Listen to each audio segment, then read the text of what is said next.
মৌমাছি হুল হুটালে কামড় দিলে ওইখানে কি প্রয়োগ করলে ব্যথা কমে যায়?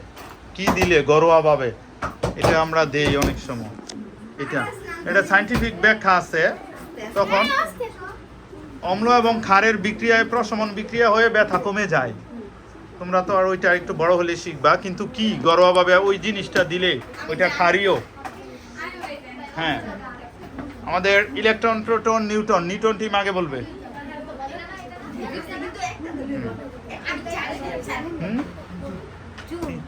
তারা হচ্ছে চুন। তোমরা লোহা। সঠিক উত্তর, হ্যাঁ একটা বলতে হইব। এক্সিলেন্ট, সঠিক উত্তর হচ্ছে চুন। চুনের মধ্যে কি ক্ষার থাকে, আর ওই যে কামড়ের মধ্যে কি ছিল অ্যাসিড জাতীয় পদার্থ, হিস্টামিন এরকম। সেটার পরে দুইটা বিক্রিয়া করে ব্যথা প্রশমন হয়। হ্যাঁ, পরের প্রশ্ন, মানবদেহের সবচেয়ে শক্ত অঙ্গ কোনটি? সবচেয়ে শক্ত, মানবদেহের সবচেয়ে শক্ত অঙ্গ? হ্যাঁ, তারা দাঁত। এক্সিলেন্ট, সঠিক উত্তর হচ্ছে দাঁত। দাঁতের মধ্যেও আবার শুধু সব না, দাঁতের উপরের যে আবরণটা সেটাকে বলা হয় এনামেল। কি এনামেল? এটা হচ্ছে সবচেয়ে শক্ত আবরণ। এটা দাও না, হাড়ডিও চাবায়া খেয়ে ফেলো, হাড়গোড় সব ব্যানিশ করে ফেলো। এটার কারণে অন্য হাড় ভেঙে যাচ্ছে, কিন্তু তোমার ওই হাড় ভাঙছে না। ওকে, সুন্দর হাড্ডাহাড্ডি লড়াই। পরবর্তী প্রশ্ন, পৃথিবীর কোন দেশকে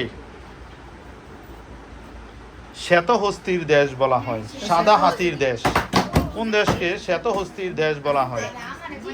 একটা দেশের ভৌগোলিক উপনাম শ্বেতহস্তির বা সাদা হস্তির দেশ বলা হয়। শেষে ল্যান্ড যুক্ত আছে ওই দেশে।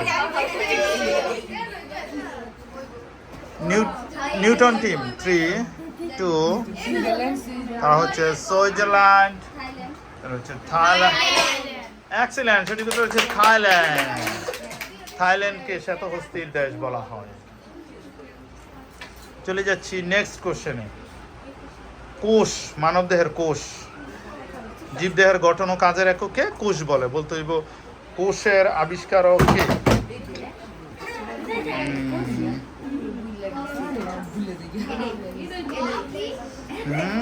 পায়েজ ভুলে গেছো? কোষের, হ্যাঁ ফার্স্টেই নিউটন টিম। নিউটন টিম পারছে না, চলে যাচ্ছে প্রোটন টিমের কাছে।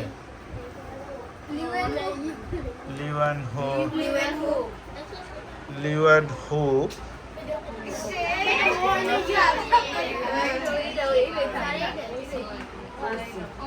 এক্সিলেন্ট, সঠিক। Robert Hooke, leeward-hook. হুক যেহেতু আসছে এর জন্য নাম্বার পেয়ে গেছেন। সেই হিসাবে দেখা যাচ্ছে সবচেয়ে বেশি মার্কস পেয়েছে এই দুই টিম। সমান না, ফার্স্টের কোশ্চেন তোমাদের মিস গিয়েছিল, এই জন্য এই দুই টিম, তোমরা দুই টিম সমান, আমরা একটা মিস করছি, এই দুই টিম সমান। তাহলে বিজয়ী হচ্ছে ইলেকট্রন টিম, কংগ্রাচুলেশন। হ্যাঁ, আর সেকেন্ড হচ্ছে প্রোটন এবং নিউটন টিম।